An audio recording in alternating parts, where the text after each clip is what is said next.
Naniniwala ka ba sa lahat ng papuri na natatanggap mo? Bakit?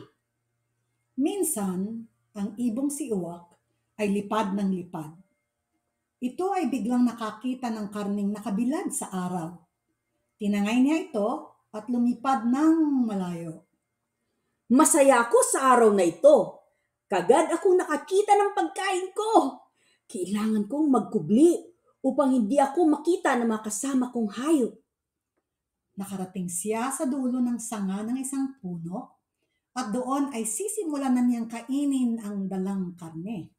Dito ako magtatago upang hindi ako makita ng mga kasama kong hayop at masarili ko ang dala kong karne. Sinimulan na niyang kainin ang karne nang biglang may narinig siyang malakas na boses ng aso. Sa lahat ng ibon, ang uwak ang pinakamaganda. Ang kulay nilang itim ay naiiba at walang kakukumpara. Natuwa ang Uwak.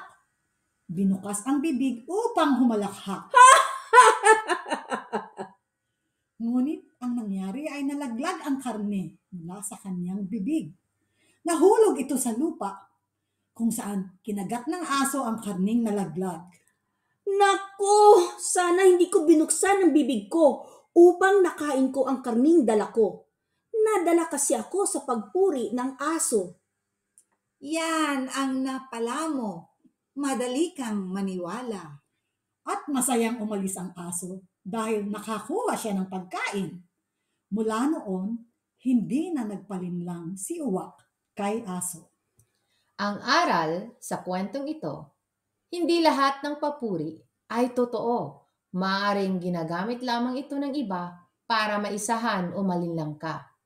Kung nagustuhan mo ang kwentong ito, paki-like, share at subscribe. Maraming salamat po!